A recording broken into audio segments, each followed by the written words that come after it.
Magandang araw po sa inyong lahat and welcome to another episode of Immigration at Iba Pa, kung saan pag-uusapan po natin lahat ng importanteng issues about immigration and legal issues na rin here in Canada. So kasama niyo po kami ngayon.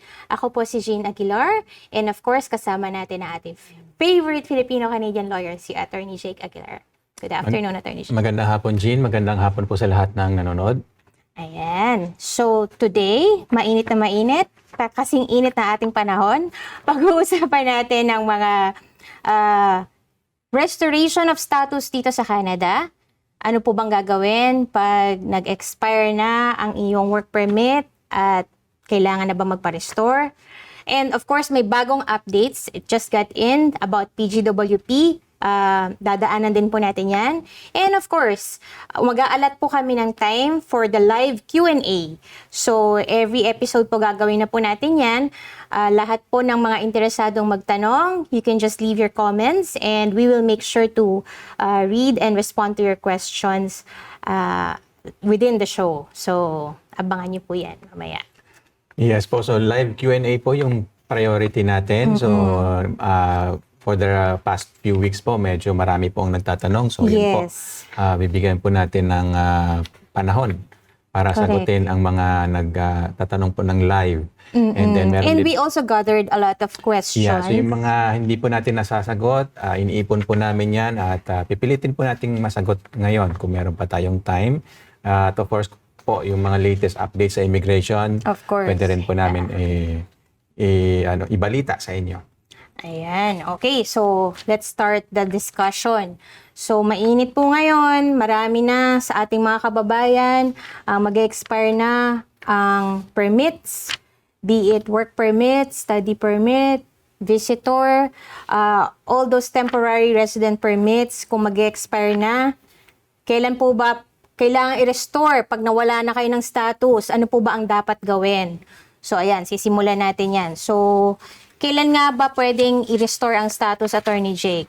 Can you just expound on this? So, yan po, marami tayong mga tanong ngayon tungkol dyan sa restoration of status. Ano po? Hindi po tayo nawawala ng mga inquiries regarding dyan. So, mare-restore po yung status nyo within 90 days nang nawalan kayo ng status. Ano po?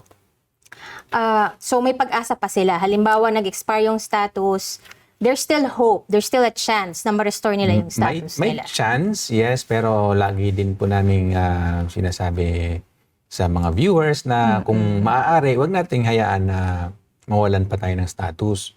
Kasi nga, especially kung mag-extend tayo, may bad record na tayo somehow. So, mas lumiliit yung chance natin ba? So, walang obligasyon ang immigration na aprubahan yung mga ganyang klaseng application even for restoration. Hindi rin nga porke nag-apply na tayo at within 90 days, guaranteed ma-approve na. Hindi rin ganon. It's always discretionary upon the officer. Right. So, as much as possible nga po, huwag nating hayaan na mawala ng status. Pero kung sakaling ang lumagpas, hindi tayo nakapag-file agad, walan tayo ng status. So, yun nga, binibigyan pa tayo ng pagkakataon, 90 days, para mag-restore ng status natin. Pag lumampas ka na dun sa 90 days? Pag lumagpas ka pa dun, talagang walang-wala na or kumbaga almost zero chance na. Kasi nga, yun na nga yung palugit na binigay sa inyo, sa atin, sa mga nawala ng status. And then, hindi pa rin natin nagawa. So, talagang yung chance sobrang liit na, almost zero na. Pero hindi rin man nga zero. Kasi laging discretionary po yan sa officer. So, laging pwede nilang i-exercise yung discretion nila, kahit lagpas ng 90 days, pwede pa rin kung tutuusin. Nasa sa kanila yon. But what I'm saying is, yung chance natin, sobrang liliit na. Halos zero na. Kasi nga, yung 90 days, medyo matagal na yun eh. Tsaka pinagbigyan na nga lang tayo.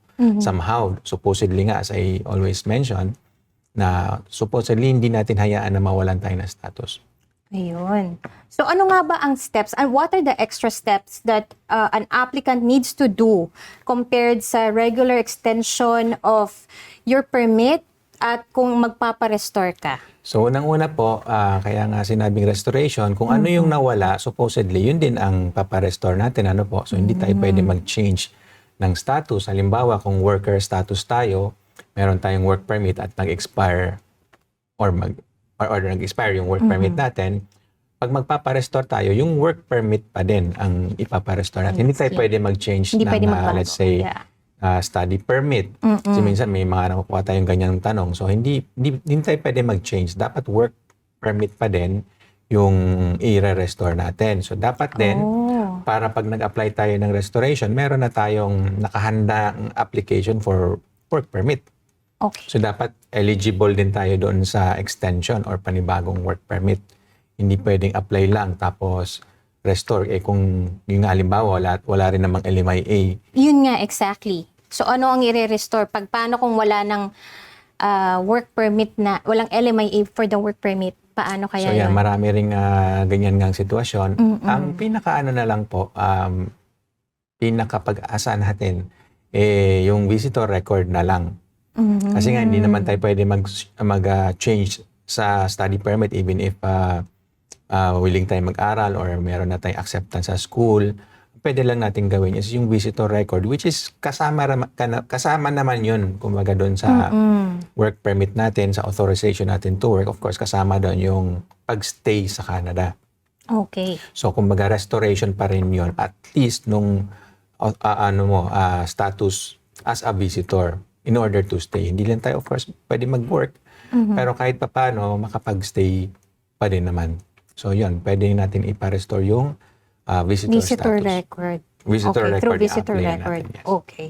Paano daw kung halimbawa, nag-submit siya ng new permit application, pero hindi niya sinabay yung restoration? Is that possible? Yeah, maraming nagkakamali din po dyan. So, medyo technical na yan. We would strongly recommend po na kumuha na kayo ng professional assistance pagdating sa ganyan kung hindi kayo sure sa ginagawa nyo. Kasi marami kaming nakikita na nagkakamali dyan. So, halimbawa, ito yung mga example ng mga pagkakamali. So, nawala ng status and then nag-apply ng work permit pero hindi sinama yung restoration. Yes. So, kailangan may Most kasama. probably, it Minsan, will get either refused. nakalimutan or yun, hindi na masyadong nabasa siguro yung instruction. Refuse din yun. Even if, let's say, may LMIA pa kayo. Even if valid or eligible kayo doon sa work permit application na yun, refuse pa din yun kung wala kayong kaakibat na application for restoration. So, parang dalawa yung ina-applyan natin, yung work permit or kung ano man yung nawala. Let's say, yung study permit. Applyan natin yun plus yung restoration. Balit, dalawang application yon. And then, of course, yung fees. Ayan, marami rin nakakalimutan na magbayad ng tamang fees. Nag-apply nga, pero hindi naman nasubmit o nabayaran yung, let's say, sa restoration fee. So, kulang pa din. I-reject pa din po yun. Ayun. And then, that doesn't really count. Kumbaga, andar pa rin yung 90 days nyo, maandar yon. So, kung lumagpas na kayo doon at tapos nag-file kayo ulit, kung lagpas na kayo doon sa 90-day period, ayun nga, hindi na yun ma-approve kasi or hindi na yun ipaprocess kasi nga lagpas na kayo ng 90 days. So, very technical na po yun pagdating dyan sa part na yan. Ayun. What if nag-apply daw for restoration before it expired, yung 90-day period, can he stay? Can that applicant stay in Canada? And ano ba yun? Pwede pa rin ba siyang continuously mag-work? Ayan. Magandang tanong yun. Medyo mixed yung sagot dyan. Medyo a little bit complicated. Pero unang-una, yung pag-work, hindi na yun po pwede. Hindi na kasi pwede. Pag once na lumagpas na kayo doon sa yung deadline, kumbaga yung status nyo nawala na as a worker, kahit mag-reapply pa kayo, in the meantime, wala kayong maintain status nga. Kasi yung maintain status, dapat nag-apply kayo before pa mag-expire yung work permit. So kung after na, kayo mag-apply na sa restoration period na wala na kayo ng status, hindi naman pag nag-apply kayo, automatic restored na yung status nyo. Hindi gano'n. So wala kayong status actually in the meantime. So hindi kayo pwedeng mag-work. Right. And kung tutusin nga, wala rin kayong status, even as a visitor, kasi nakapending pa yon. And then, even that, hindi naman yun maintained. Wala kayong na-maintain. Kumbaga, out of status kayo while the application is being processed. Okay. So, kung tutusin nga, supposedly, dapat din exit kayo, supposedly nga. Pero anyway, ayan. You're still allowed to stay. Ina-allow kayo magstay, pero wala kayong status. Yan. Kaya medyo mixed kasi parang somehow you're allowed to stay. Kasi nga, inintay nyo yung resulta ng application nyo for restoration. Pero at the same time, wala kayong status. Oo. So, mixed di po ba ang sitwasyon natin? Walang status pero somehow you're allowed to stay while waiting for the result ng application niya. Ayun. So, kailangan pala, intayin muna before you can work or even, study. Kailangan intayin mo muna yung decision. Definitely. Yeah. So, kailangan hintayin. Ayun, And then importante mawalan po tayo ng yun. status. Paano daw kung halimbawa maling application form? Marami din ba tayong nare-receive na maraming ganyan? ganun. Wrong application form ang na-fill out. How can they fix this issue? Re-application na lang po yan. So Ayun. kung may mali doon sa application natin, especially kung may kulang, nire-reject ng immigration Most probably it will wala get na. Kumbaga, rejected. hindi Ay, man nako. lang titingnan kung tama ba o Oo. eligible ka ba o hindi. Basta Kumbaga, maling application. isasoli lang yan sa inyo. Oo. Especially kung may kulang. Yeah. Sosoli, walang acknowledgement of receipt. So as if hindi kayo nag-file. Ganun ang effect nun. Ayun. Okay. Paano naman daw? Sige, let's move on to the decision portion of the restoration application. What if the restoration gets denied? Ano na ba daw yung next steps? Unfortunately, na-deny ang iyong restoration So application. next step is to consider na rin po na mag-exit na muna. Ayun na. Kasi nga, nagkaroon na kayo ng chance para i-restore. Pag hindi pa rin na-restore, kahit nga yung visitor record man lang, if wala kayong final na visitor record, and na-refuse na yung application nyo for restoration, consider nyo nang mag-exit. Kasi yung chance nyo, paliit na ng You need to leave paliit. Canada. Hindi pwedeng apply kayo ng apply ulit, another Right. restoration. Again, yun nga, 90 days lang yun. Pag lumagpas, wala na rin. So, kahit anong application pa yung gawin nyo, it doesn't really help anymore. So, you might consider leaving Canada para at least somehow yung chance nyo makabalik, maganda-ganda pa. Kasi the longer you stay, the more difficult it is to convince the officer next time around na babalik kayo, diba, sa Canada. Mas mahirap i-convince na aalis ka rin lang din naman kasi yun nga. Hindi ka mag-overstay. Exactly. So pag nag-a-apply ka ng temporary residence, whether as a student, worker, or visitor, you are convincing basically the officer na hindi ka mag-overstay nga. Kung may record ka na, tsaka yung nga, tagal mong hindi umalis, taon na, sabihin natin gano'n. Nawalan ka ng status and taon na ang binilang bago ka umalis or nga, baka hindi ka na talaga umalis. Ang hirap lang ko i-convince si officer noon, di ba? Oo. So, yun lang naman po. Try to minimize yung yung period na out of status tayo para somehow malaki-laki pa kahit papaano yung chance na makabalik tayo. Okay. Is there such a thing as reconsideration or appealing the decision for this decision dun sa restoration? Well, technically wala na pong appeal yan within the within the immigration. Pero kung may error, kung sa tingin niyo may error si officer, pwede niyo Merong hindi na-consider dun sa pwede inyong... niyo ipa-reconsider sa kanya. Oh. And finally, pwede kayo mag-apply sa court. Kumbaga yung court, andyan lang naman lagi yan. Especially nga kung sa tingin niyo may error si officer or unreasonable yung naging decision niya or yung process niya itself. Kung sa tingin niyo may issue kayo doon, pwede kayo mag-apply sa court mismo, judicial review. Pero hindi rin yun, we don't really recommend that kasi mahaba-habang process yun. It's a tedious process. Oo. At saka, hindi rin siya practical, mahabang panahon nga din ang hintay. Malaki din ang gagastusin nyo. Mas mabuti pa, usually, na mag-re-apply ka na lang. Oo. I-correct mo na lang yung Labas application ka na mo. lang and then try to Next apply time, again. ayusin mo na lang yung application mo, yung tama na. Oo. Kasi, for practical purposes, mas mabilis yun, mas mura. Ganun din naman yun eh. Kesa yung mag-judicial review ka. Unless nga lang talaga na talagang malinaw na may pagkakamali si officer. Pero usually, based on our experience din, bihira sila magkamali. At saka yung, yung decision nila, yung based on discretion, yung discretion nila, nasa sa kanila talaga yun. Whether yes or no, payagan kayo or hindi, nasa sa kanila yun eh. So meron silang Sa kanila talaga yung final say. may malaki silang power Oo. na binigay din sa kanila ng batas. Kaya ano rin sila doon, kampante sila doon na hindi sila mali doon sa decision nila. Ayun. Okay. So, let's talk about the details in applying for restoration. So, extra step for that is, of course, you need to provide an explanation letter to immigration. So, ano ba dapat ilagay doon, Attorney Jake, pag nagpo-provide ka ng explanation letter? Yeah, so importante yung explanation letter kasi yun yung pagkakataon mo na makipag-communicate doon sa officer kasi again, discretionary yan. So, you're appealing to the officer's discretion. So, paano mo mako-convince si officer na mag-agree sa gusto mo mangyari, which is yun nga, restoration, di ba?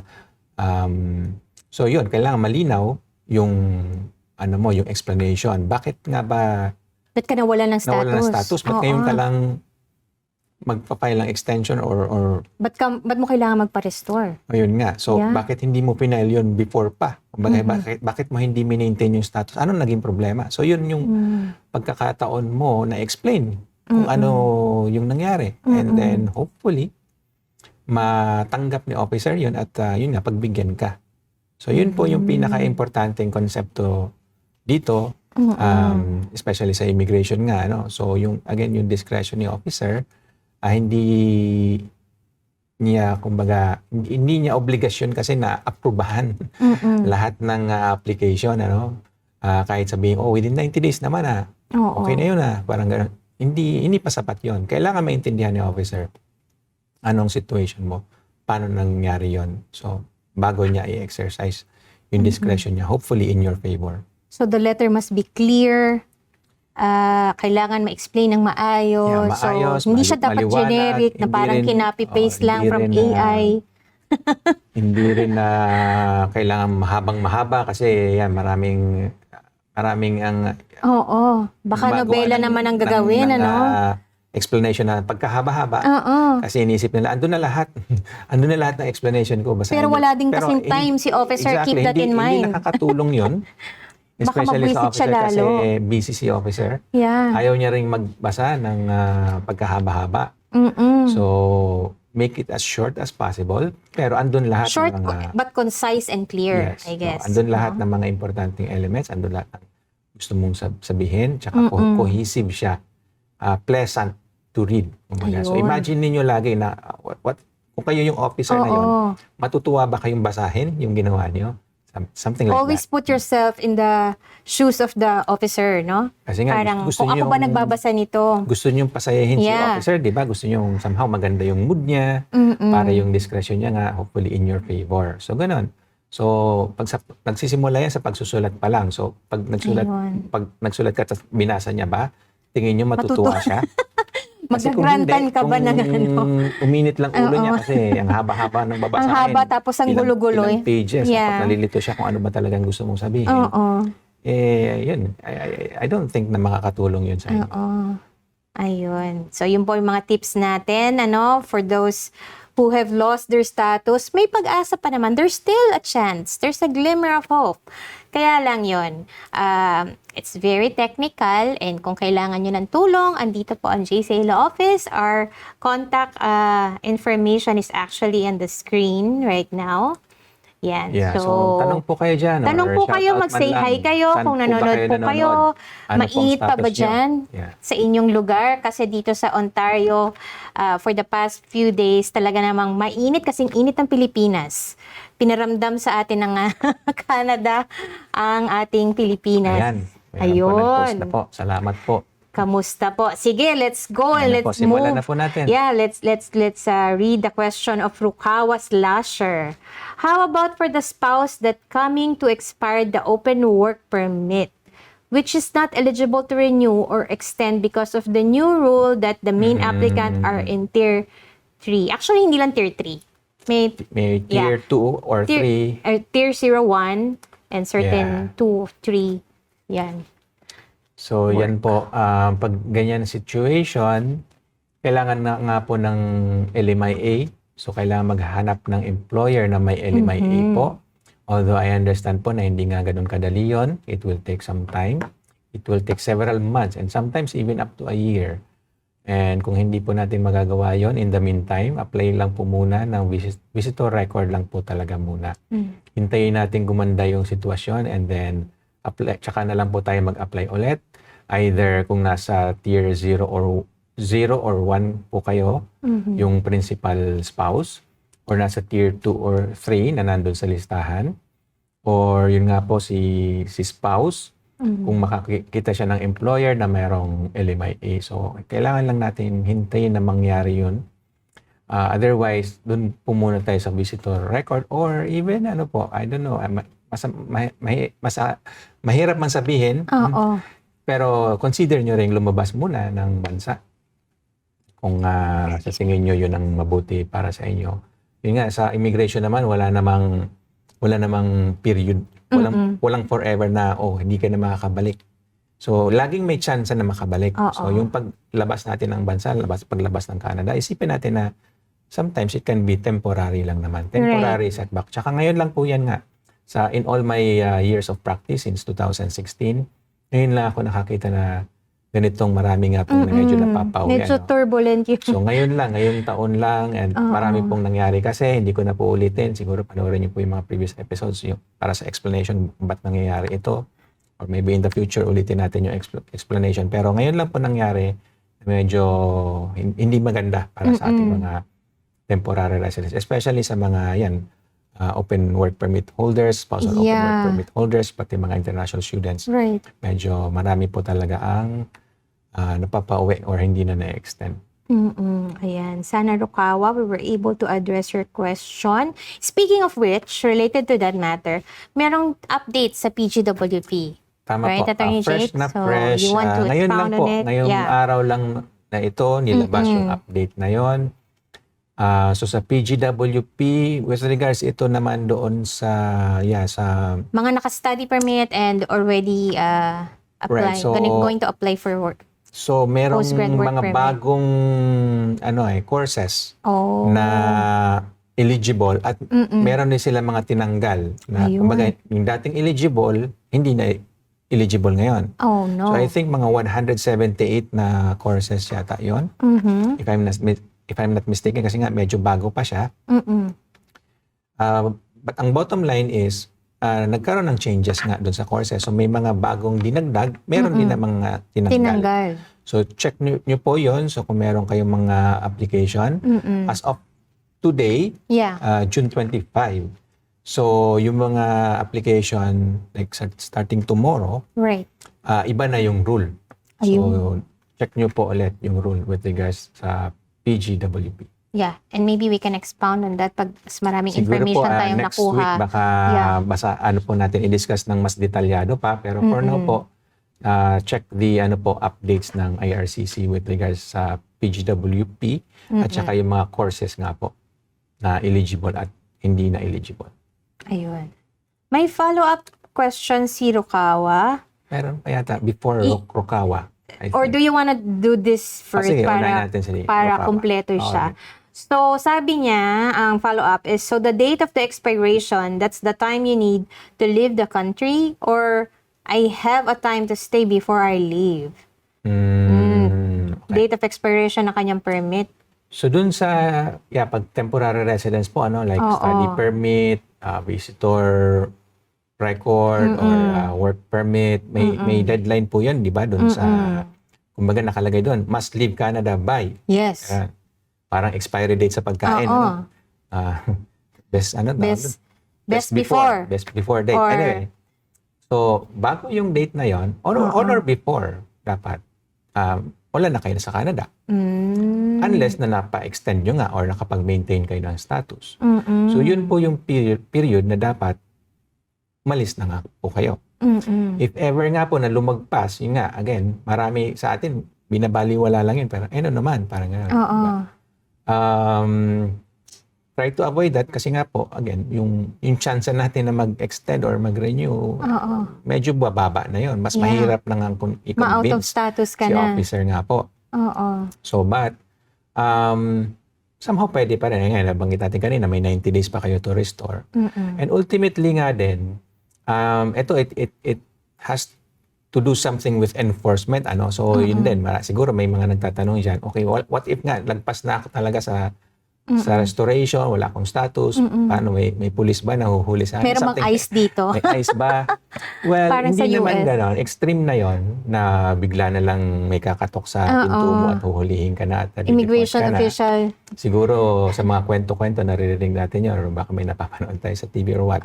So extreme naman na po yun. So ginagawa lang nila yon kung talagang undesirable ka, kung mga inadmissible, undesirable, may ginawa kang krimen or something. Or kung may nagreklamo. Or May possibly, pero yun nga, yung May ganong tumawag sa scenario, hotline. which is somehow, yun nga, minsan nakatatak sa isip natin kasi nga, sa mga kwento-kwento na rin.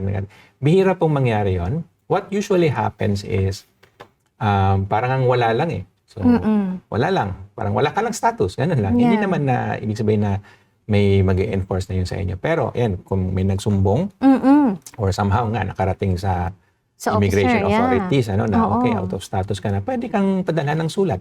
I-inform ka or baka may tatawag sa'yo na i-inform. Kailangan mong umattend kasi may hearing Yes. at doon malalaman kung talagang i-remove ka na o hindi. So, yun nga, ibig sabihin, hindi automatic na may Kaalisin ka. paalisin ka na at deport ka na since pag nawalan ka ng status. Somehow, may process pa din. At doon sa process na yon, pwede ka pa din mag-explain Ayun. kung ano yung sitwasyon mo nga at kung bakit somehow kailangan mo magstay. Minsan ito. And we've handled cases like that. There are diba? cases like that. Like for example, nakakita kayo ng special someone nyo dito sa Canada at kinasal na kayo or you're in a common law relationship and then in-sponsor kayo. So somehow, again, it's always discretionary pero somehow pwede kayong pagbigyan, sige, hindi ka namin i-enforce, hindi ka naman pauuwin kahit wala kang status. Tingnan natin kung ano mangyayari doon sa application mo doon sa sponsorship. Pwedeng mangyari yung mga gano'n. Pero again, always discretionary. Hindi po yan 100%. Okay? So depende how you approach it, how you explain your situation. Pero bottom line is, pwede ka pa rin mag-explain. So, do your best when it comes to explaining. Ayun. Okay po. So, meron Thank you, pa po tayong Rukawa. napanood. Meron tayong nakuhang question from Mr. Ray Balasta. Asa na si Ray? Hi. Dito ko na lang sa phone. Sige. O basahin. Hi, what if na-approve yung PR ko at ng family ko tapos hindi sila pumunta? Hindi sila pumunta ng Canada for any reason. Okay. Ayun. Pwede pa po ba sila i-sponsor after 3 years? Thank you. Naku, pati hindi sila nagpunta. Interesting situation. Pero nangyayari din po talaga yan. So, alimbawa nga na yan, na-approve. Sayang kasi PR na Na-approve na tapos pala, hindi pumunta. yes. So, yung PR kasi, yung status ng PR, nag-grant yun or naka-confirm pag nag-land sa Canada. Kaya nga, confirmation, di ba, of PR, yung binibigay sa atin pag nag-land tayo dito sa Canada. So, ang binibigay actually, pag nasa labas pa tayo ng Canada, is yung visa para makapasok sa Canada. Pero hindi pa talaga tayo PR. And magiging PR lang pag yun nga, nag-land. So, pag hindi naman nag-land, may deadline din yun. Merong yung visa nyo, di ba, may expiry din yun eh. So, kung hindi nyo yun nagamit within that period, edi hindi na kayo makakatungtong ng Canada, edi hindi na rin kayo magiging PR, hindi na kayo makapag-land. So parang wala na. Nawala They na lost yung the opportunity. So, medyo complicated na situation. Pero pwede naman din ngang applyan ulit. Or somehow explain yun na nga lang din, which is possible na kung What bakit was the na, reason? Yeah, kung bakit hindi sila nakapunta dito nakaland? agad, baka naman may magandang dahilan. Like, especially nung panahon ng COVID, di ba? Oo. Bawal din naman talaga yung mag-travel. So, depende nga rin sa explanation, depende sa situation. Pero, decision yun din ng immigration. Kung ano ang nararapat gawin doon, kung i-issuehan na lang ba kayo ulit ng visa para somehow makapag-land pa rin kayo sa Canada or totally New new application application. na. Yes. So, yun po ang pwede dyan. Ayun, sana Mr. Ray Ray Balasta, nasagot namin yung question nyo. Okay, from Miss Katrina Insyong Awang. What if my study permit expires in July, but I apply for a PGWP before it expires. I plan to travel domestically in August. Is that okay? Mukha namang okay. It looks okay kasi nakapag-apply naman siya before mag-expire. So, walang status na nawala. And Yeah. during the pendency din naman ng PGWP, na-maintain nyo rin yung status nyo doon. And in fact, pag na-applyan nyo na yung PGWP, di ba, pwede na kayo mag-work. So, meron na kayong authorization to Usually work there's somehow. So, you have letter. worker status na po. And then, yung travel domestically within Canada, wala namang problem yun. Nasa loob pa rin naman kayo. You're free to travel. Walang problema doon. So, I think straightforward po yung sagot doon. Wala tayong issue doon. Ayun. Thank you, Katrina, for your question. Okay, let's move on to Annalisa Cambaya. How about po, attorney, if nasa... Ay, nawala. How about po, attorney, if nasa PGWP ka and nag-expire na po siya, pero may AOR ka na po for the sponsorship of your husband, how many months po pwede mag-apply ng spousal open work permit before po mag-expire PGWP and makakapag-work po agad pag nag-lodge ng documents for SOWP or spousal open work permit? Thank you so much. PGWP and mag-expire and then may AOR Pero may na AOR sa sponsorship. for the sponsorship of your husband. Anong I think sponsorship yun? what he's saying is spousal open So, work application siguro for spousal open work permit, ano? So, may application na for spousal open work permit and then may PGWP na. So, usually po, maintain status kasi yun eh. Especially kung may spousal open work permit naman po before, as nung student pa kayo. So, usually ganun, di ba? So, yung spouse nyo, may spousal open work permit, tapos kayo yung student. And then, pag nag-PGWP na kayo, i-extend nyo lang yung spousal open work permit. So, kung na-file naman po ngayon before mag-expire yung spousal open work permit, that means your husband has maintained his status. So, he can continue working under dun sa previous, yung sa terms ng previous status niya. So, as a worker pa din. So, pwede pong tuloy-tuloy lang yung pagtrabaho niya. So, yun nga po, na-maintain niya yung status niya. But she needs to make sure na nasa tier, andun siya sa certain tier. Not yet, kasi hindi pa naman tapos eh. Yun nga, hindi pa na, of course, kailangan i-ensure nyo na nasa tamang tier kayo para ma-approve yung spousal open work permit. But pending, yun nga, pending that, the result, pwede pa rin kayo mag-work. Or yung husband nyo pwedeng mag-work. Kasi nga, maintain status siya. So, tuloy-tuloy lang po yung pag-work niya, even if nag-expire na yung previous work permit niya. Again, kung na-file naman yung extension ng spousal open work permit niya before mag-expire yung dati niyang work permit. So, yun nga, yun yung definition natin ng maintained status. Habang nakapending yun, pwede siyang mag-work. Okay. Ayun. Sana, Annalisa, we were able to answer your question. Let us know lang Thank po you. if you have any follow-up questions. Yes. Ayan. Si Miss Mojet. Hi, Mojet. Congratulations, JCA Law Office, on your new office location. Maraming salamat. Yes po, mga kababayan.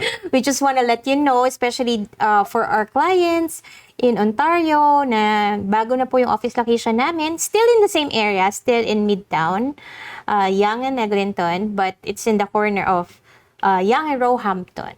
Ayun. Yes po. So recently po, lumipat kami ng location. So dun sa mga dati na naming suki, mga dati na nang nakakilala sa amin, at gustong lalo na yung bumisita. nakapunta na sa office namin noon. So malapit lang din naman. So if nandun kayo sa dati naming office, konting lakad pa. Konting hakbang pa. Oo, from the Eglinton Station. Right. A few Pero kung steps away lang. manggagaling kayo sa Eglinton Station, sa Yonge and Eglinton Station, mas malapit po kami actually. So along Yonge lang po kami. So mas malapit, mas convenient, I would say po. Oo. Ayun. At pinost din po natin yung bago nating location. Yeah, nasa website po sa namin website, yan. sa Facebook, sa Google. So, Right po. or tawag lang po kayo Yeah. for directions. Yeah. So kung bagong ano po kayo, mag-inquire, bagong client, so of course, check nyo po yung address namin sa website. So pretty sure hindi kayo maliligaw. Pero yun po, yun sa mga dating clients na namin yan, baka malito kayo kasi baka in-expect nyo nandun pa kami sa dating address. So yun nga po, lumipat na kami. Within the area, pero maglalakad lang po ng So, kabilang side. Somehow, kung hindi kayo nag-check ng website namin at pumunta na lang kayo, wala na kami doon. Pero konting lakad na lang po. Check nyo again yung address and then hanapin nyo po yung bagong office. Ayan. Si Katrina, hello Kat. Excited to visit the new office? Yes po, you are more than welcome to visit the new office. Drop by lang po. Mag-say hi po kayo sa amin. May mga sales starting yesterday actually po kami officially soft opening na po. sabi Yeah. natin, May mga ganun. clients na dumaan May mga clients na pong nakapunta. sa new So, office. Ayan. Merong welcome po kayo doon. Pasya lang po. Merong hindi. Nag-thank you lang naman si Mr. Ray Balasta. Yes, thank you. Hindi pa naman po na-approve if in case lang. Thank you. Okay. Ayan. Thank you, Ray. Si Annalisa may follow-up. Canadian po, husband ko po, attorney. May in progress po na spousal sponsorship. If Okay. mag-lodge po ako ng spousal open work permit, pwede po agad ako mag-work? Or mag-wait muna po ako ng approval? Yes. Nakasponsor siya. Hihintay po yung approval nun. So, kailangan po natin hintayin yung approval. Opo. Iintayin po natin. Pero usually, mabilis lang naman yan. Yes po. Oo. Ayan na si Mike. Hi, Mike. Hi, Attorney Jake. Hapon, Mike. Buti naman naka-join ka sa amin Na-miss today. ka namin last week. Hindi ka busy hindi ngayon? Hindi ka nagparamdam last week. Oo. Busy daw siya last week. Yes. Nag-message siya. Ayan. Si Katrina Insyong, may another follow-up question. Attorney, I work for a private agency. One of my clients is home-based and another is in a facility as a private caregiver. Can I use NOC 33102, nurse aides, orderlies, and patient service associates to extend my husband's stay? Okay, ulitin ko lang yung tanong. Another question. I work as a Private nurse, in a private agency. Okay, one of my clients is home-based. Okay, and then another is Facility. okay. Nasa facility siya as a private caregiver. So yung husband niya ang nag-work sa agency niya. Ano ka? Ganun Hindi, parang, from what I understand, tinatanong niya kung makakapag-apply ba yung husband niya. Okay. Oh, sorry, kung ganito yung NOC niya. So siya yung nasa NOC 102. 33102. And so spousal open work permit sa husband.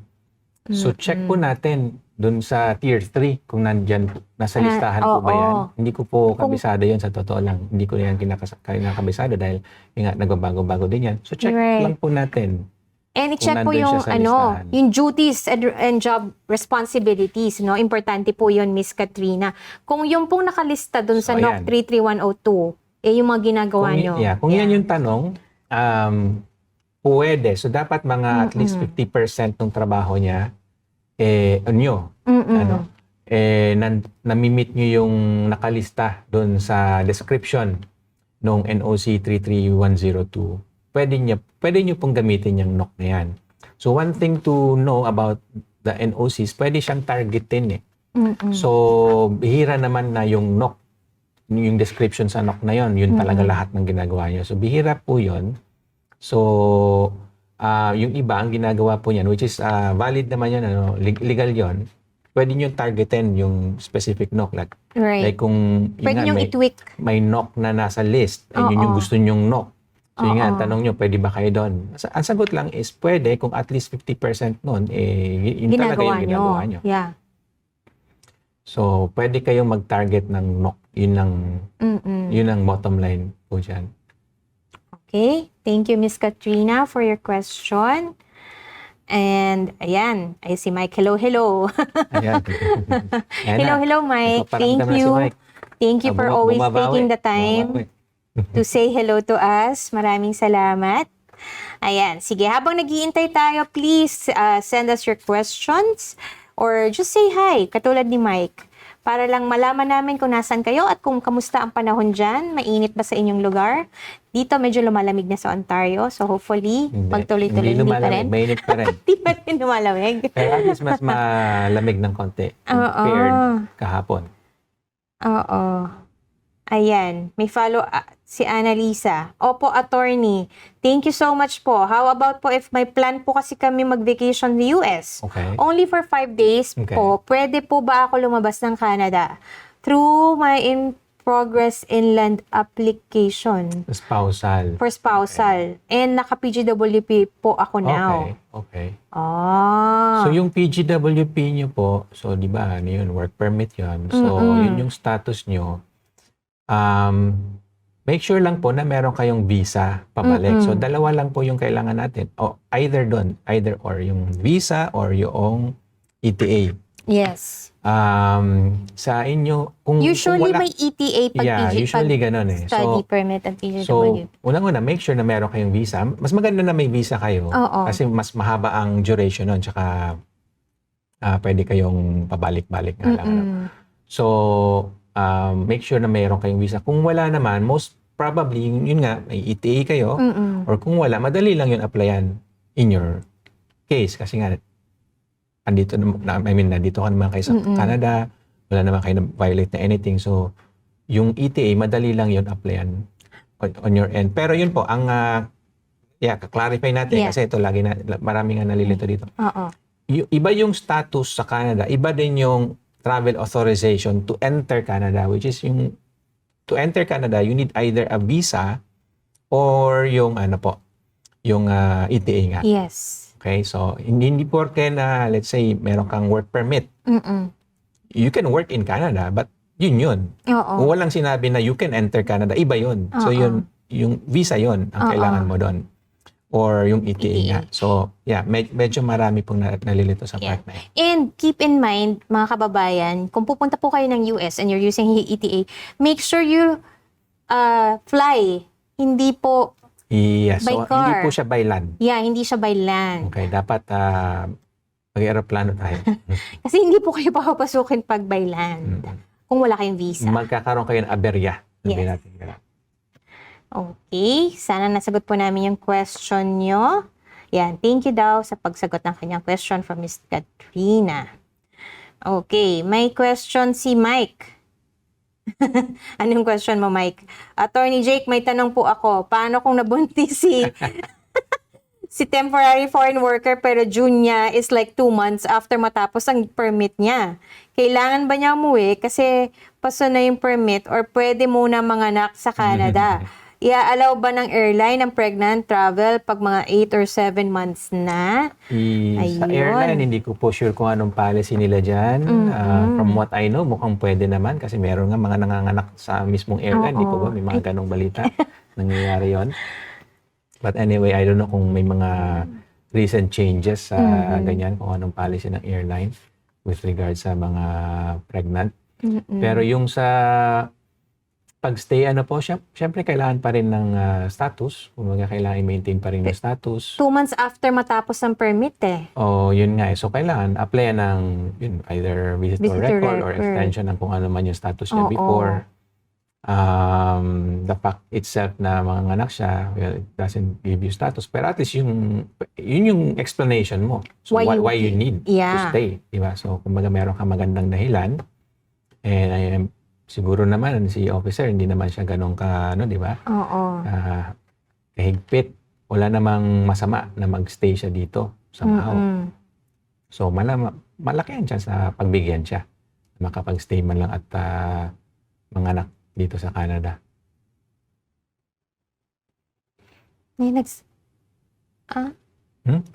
Okay, nagbabasa ako. Thank you, Mike, for your question. Merong mahabang tanong dito. Medyo mahaba siya. So, I think we can take a look at this. Kasi yung buong letter, pinis niya sa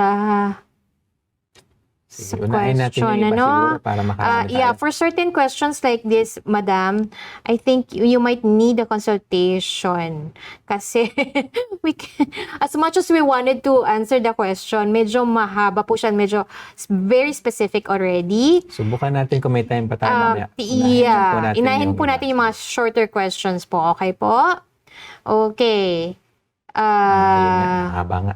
Super haba. Ilang pages yata yun. So anyway, we'll consider that. Baka next week na po natin sagutin. Okay, yeah. Basahin po muna nating maigi. Mel Malabanan. Hello, Mel. Ano po kaya ang mga list of requirements sa divorce? And estimated cost na magagastos? Thank you po. So sa divorce po, napakasimple lang kung tutuusin ng requirement. Dapat nagstay kayo dito sa Canada. Resident kayo ng Canada for at least 1 year para kayo makapag-file, and para naman ma-approve yung divorce nyo, dapat separated na kayo for at least 1 year then. Yung filing po, actually, pwede nyo siyang i-file kahit hindi pa kayo separated for at least 1 year. That's for the filing. Pero ma-aprubahan pag na-confirm ng court na separated na kayo for at least 1 year. Yun po yung most common ground. Meron pang ibang grounds for filing ng divorce. Pero bihira yun gamitin for practical purposes kasi ganun din ito. Tatagal lang eh. Magkakaroon lang ng trial and then hindi siya practical. Usually ang nilalagay na reason, which is kayo separated na for at least 1 year. So yun lang, ganun lang po kasimple yung requirement actually sa divorce. Hindi nyo kailangan kahit anong status dito sa Canada, kahit nga visitor lang kayo, pwede din.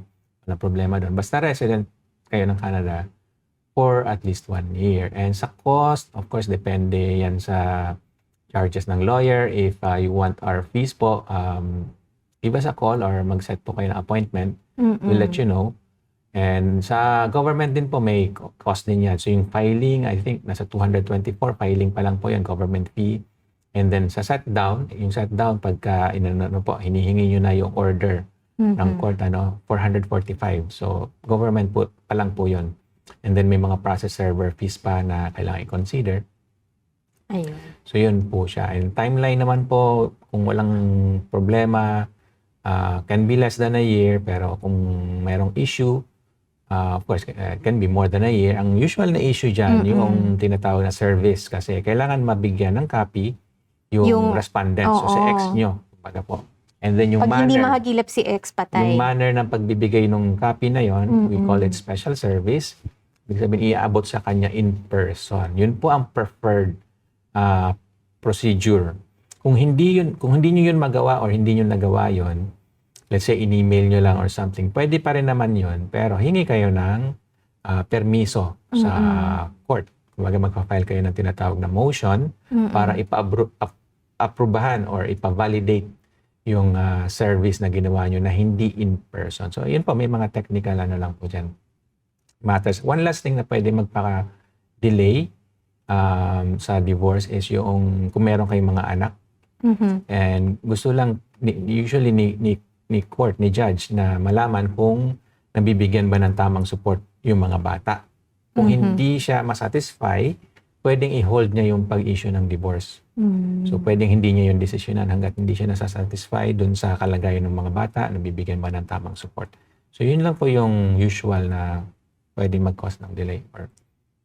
Okay. Ayan. Thank you po, sir, for Mr. Malabanan for that question. Okay. May nakita lang ako, maikling question from Shane. Good day, attorney. May iba pa po bang pathway ang mga caregiver for PR except sa HCCP? Thank you po and God bless. Sa ngayon po, yun lang po talaga. Merong OINP, diba? For healthcare. Sa OINP. OINP dito sa, Ontario. May Ontario. ganon. If you're in Ontario. So, isa sa NOC yun. Yung nasa home care. Na nasa in-demand stream. Yes. And under healthcare. So kung eligible kayo doon, apply po kayo sa OINP, and then pag na-nominate kayo, may chance kayo maging PR. So check nyo din po yung other provinces. Again, di namin po kabisado yung mga nomination programs. So check nyo yung mga nomination programs sa ibang provinces. Baka meron ding stream or home care providers. And yun po yung other pathway nyo. So ito, si French din po. So kahit kung ano kayo, caregiver, pwede naman kayo mag-aral ng French, di ba? So yun po. If you can learn French, possible po na maging pathway nyo yan. Pwede maging ticket nyo yan to become a permanent resident. But anyway, kung talagang home care provider, yun po. Home care worker stream or program. or sa PNPs. So, yun po sa ONP, alam po natin, nasa listahan pa siya sa ngayon. So, you can use that. May follow-up si Mel sa divorce.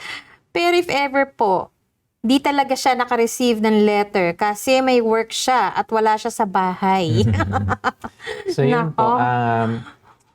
Yan, mga special cases na yan. So, kailangan nyo nga pong hingiin sa court yung permit or permiso na either i-waive na yung service na yon or alternative service nga po yung tinatawag. So, kung hindi nyo siya matuntunan sa bahay, ano pa bang paraan para Sa work magbigyan nyo kaya? siya? Yeah. Yun nga, pwede yun, sa Oo. work.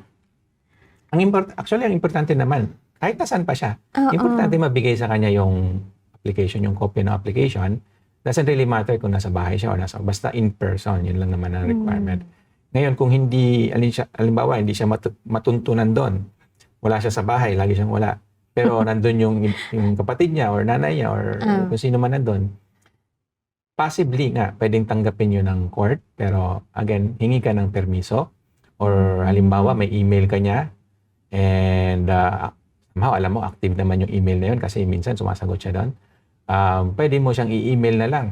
Pero again, hingi ka ng permiso sa court na, pwede ba to? Kasi lagi siyang wala sa bahay. Anyway, nasa pag-explain po yan. I-explain mo siya. Yes po, but that's the thing, i-explain mo siya. Kasi kung in person na ibigay yun, nga special, wala na explanation, yun na yun, masasatisfy na usually si court nun. By the way, sa ating mga Pilipino, di ba, usually ang ex natin nasa Pilipinas, di ba? So merong meron pang special rule dyan, yung Hague Convention kasi signatory ang Philippines at saka Canada doon sa Hague Convention na yon. So recently lang po yan, by the way. I think, if I'm not mistaken, year 2022, naging signatory ang Canada. At saka Philippines dyan sa Hague. So magmula nun, meron nagpalit yung rules. Dati rin kasi sa Pilipinas, pwede tayo mag-utos na lang ng kahit sino ba. Na ikaw, abot mo na lang tong copy ng application, tapos magpa-affidavit ka na lang. So, dati ganun, pwede kang mag-utos ng kahit sino, tapos mag-affidavit na lang siya. Minsan nga, napepeke yun, kahit di naman pala nabigay, mag-affidavit siya. Di ba? Sa Pilipinas, madaling gawin yun eh. So, ngayon, hindi na ganun. Hindi na ganon. So, kailangan natin dumaan sa Hague Convention nga po. So, dadaan siya sa process. Dadaan siya sa court, basically. At ang mag-serve nun is a court officer na usually, wala naman na tayong contact doon. So, hindi na natin siya mabibigyan ng kung anong instruction. But, anyway, yun po yung process dyan sa service. Ayun. Thank you, Mel, for your question. Ayan, sige, basahin natin yung mga naunang question from Lizelle Acosta. Hoping magkaroon din po kayo ng topic para sa childcare caregiver na nag-work dito sa Quebec. Okay. Eligible po sa PNP or AIP. Many thanks po. Kasi di ba sa Quebec, iba yung ano? Iyan po. Sa ngayon, medyo iniiwasan namin ang Quebec din kasi medyo iba talaga siya, iba yung rules doon. So it would take some of our time para aralin yung mga rules doon sa Quebec. But anyway, since nag-request po kayo, we can look into it. Yes. And let us know din po kung marami kayong affected dyan. So at least magiging worth it naman para sa amin din na aralin yung mga rules para makapagbigay kami somehow ng tamang impormasyon sa inyo. Yeah. Although, yung mga lawyers outside of Quebec, they're not right away. Hindi automatic na pwede mag-practice sa Quebec. Kailangan din po ng permit yon. So, special permit. Hingi tayo ng permit sa Quebec to practice. But anyway, information lang naman to. So far, we can provide that information if ever. Thank you, Lizelle. From Auntie, ano po advantage ng new rule employer portal sa July 2 for OINP? Ayan. So, yan yung report natin last week po na pag-usapan yan actually. Yan. Ano po ang advantage ng new? Advantage dun sa tao, not so much. Dun sa applicant, not so much. Advantage siguro sa system, sa immigration itself, mas ano nila yung process. Yung ang tawag dito, ma-maintain nila yung Integrity, Yeah. nung system, nung process. So yun naman din ang purpose kaya nila ginawa yon na yung employer na ang magsasubmit para mas ma-maintain yung integrity kasi it seems na maraming employee na pinipeke ba Yeah. na kunyari may job offer, wala naman pala. So para bang na-overload lang yung system, ang daming application pero bogus naman pala, wala naman pala talagang job offer. Kumbaga. So yun po, it's more for the system itself para ma-maintain yung to make sure integrity ng that system. legit yung mga employers. Yes. Okay. Ayan. Thank you po sa inyong question. From M. Jane. Ayan, may isa pa tayo. M. Jane Regadio. Hello po. Visit visa holder po. Kapatid ko and isa po siyang deck officer. Paano po ba pwede gawan para makakuha ng work permit? Anong program po ba pwede niya applyan? Thank you po. Deck officer sa barko ba ito? Parang sa barko yan, ano? So, ano lang po din, LMIA din po talaga ang pinakabagsakan yan. So, bago po makapag-work ang kahit sino man, usually, syempre, hanap sila ng employer, pero yung employer na yon dapat merong LMIA. Unless na exempted nga po, pero mahirap asahan yung exemption na yon kasi konti lang yun yung mga exemption na yon. So, dun tayo sa general rule lagi. So, hanap po tayo ng employer na may LMIA. So, yun lang po talaga ang solution Sa dyan. ngayon. Or, yun nga, kung baka siya ng asawa, halimbawa, Makakapaghanap siya ng partner. Baka pwede siyang sponsoran and then later on, pwede siya mag-apply ng open work permit. So, open work permit, walang LMIA yun. Or, yun nga, kung siya eligible sa spousal open work permit, katulad ng, halimbawa, yung asawa niya, international student or worker, nasa tier 0 or 1, things like that. So, yun po yung mga possibility para makapag-work yung, I think, kapatid ba? Yeah. So, yun po yung mga, pero LMIA po talaga ang pinaka-generic na sagot dyan. Kailangan niya ng employer na may LMIA. Okay. Follow-up question from Auntie. Sige, kaya pa natin to. Kaya pa nating basahin. Okay. Another question po, attorney. I have 6 months left in my PGWP and then I am waiting for my employer to do registration on July 2nd for OINP. Okay. When I applied last Feb, 47 points pa lang po ako. Nagmatter din po ba ang IELTS CELPIP sa stream I am applying for? O kahit di po ako makapag-band score 7 kasi lagi po mababa ang reading ko. So, I think mayroong pong points din yung sa language, and then definitely makaka-apekto dun sa points, and as usual, as always, it's a competition, pataasan ng points. So, the higher your points, the better the higher your chances na ma-nominate kayo ng province. So, language po is very important. Again, hindi lang English ngayon, even French is importante na din.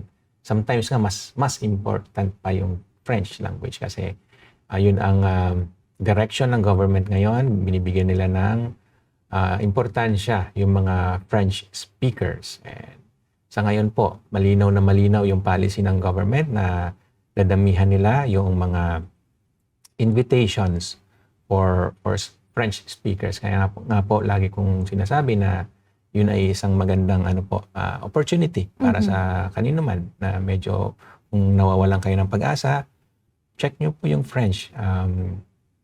That could be your ticket para maging permanent resident dito sa Canada.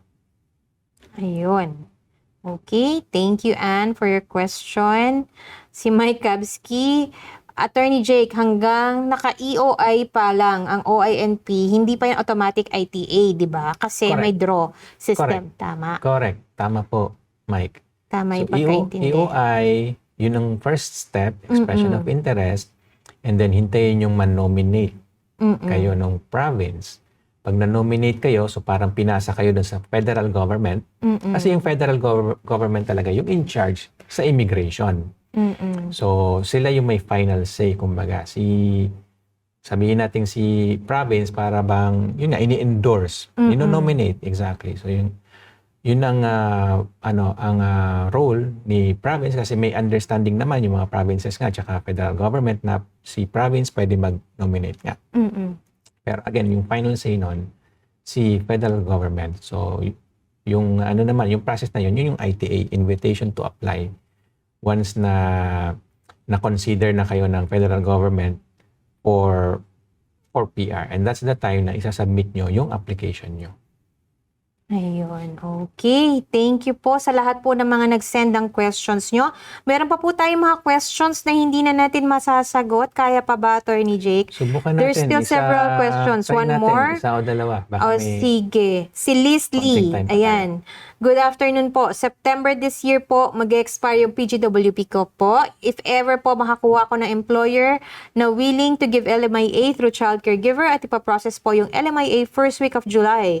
Aabot po kaya makapag-apply ako ng new work permit bago mag-expire ang PGWP ko? I think so po. Tsaka sa ngayon, yun nga, I think may bagong rule na kahit hindi pa naman approve yung LMIA, pwede kayo mag-apply ng work permit. Yeah. Pero we have to check, of course, yung details ng situation nyo. But for now, it seems na pwede. Kasi nga, may As mga long as the bagong changes. application has been lodged, you can actually use that as supporting document. Right. As So, yung LMIA. dati kailangan hintayin na matapos yung or LMIA. ma-approve yung LMIA. Pero ngayon, kahit pending lang yung LMIA, Basta pwede. na-submit, okay Yeah, na yun. Basta na-submit lang yung Oo. application. So, yun po. We just need to double check. Again, kasi yung mga rule na yan, pwede nga bawiin.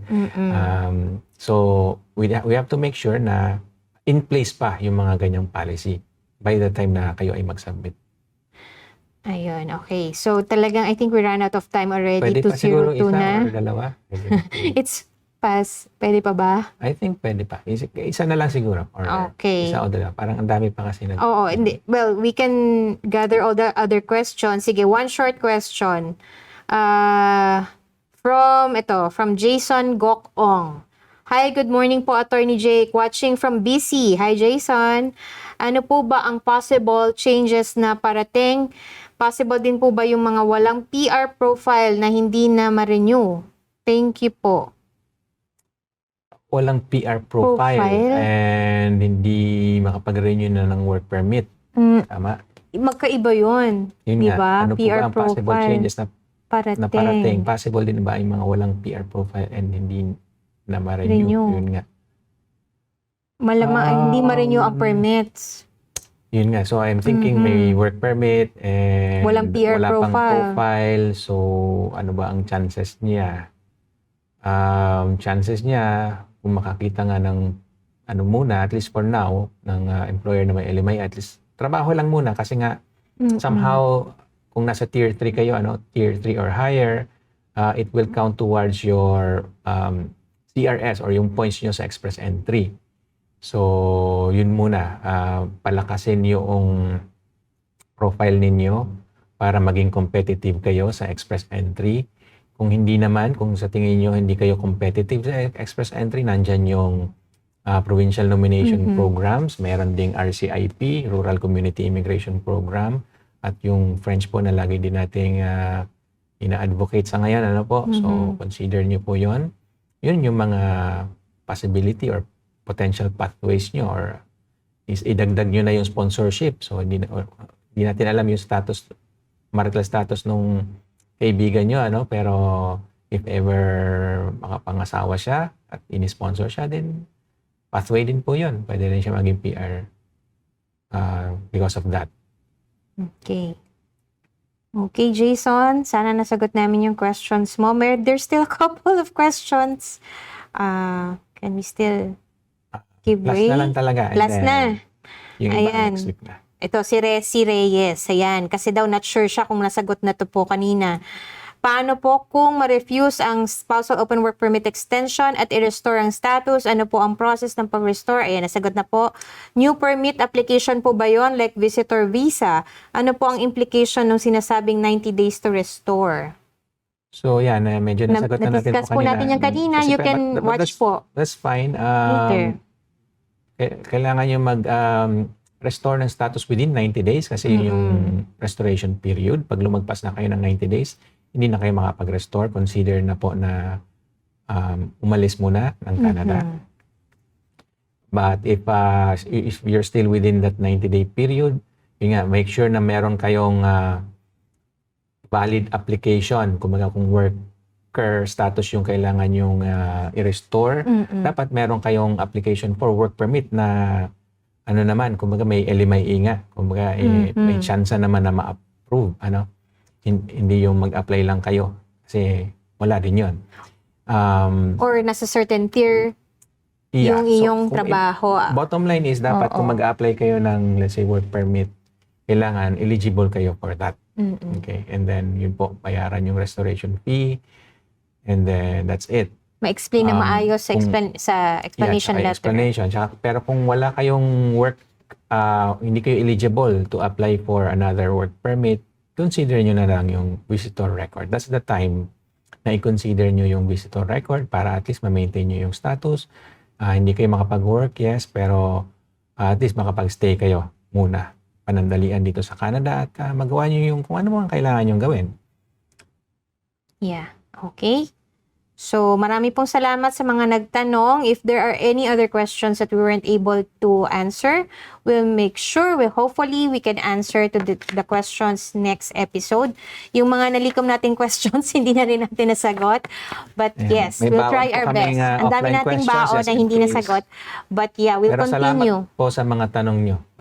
Thank you for always watching. And for always being with us every Wednesday. So, abangan niyo po kami ulit next Wednesday para masagot ang inyong mga katanungan about immigration and legal issues here in Canada. Maraming pong salamat. Until next week po.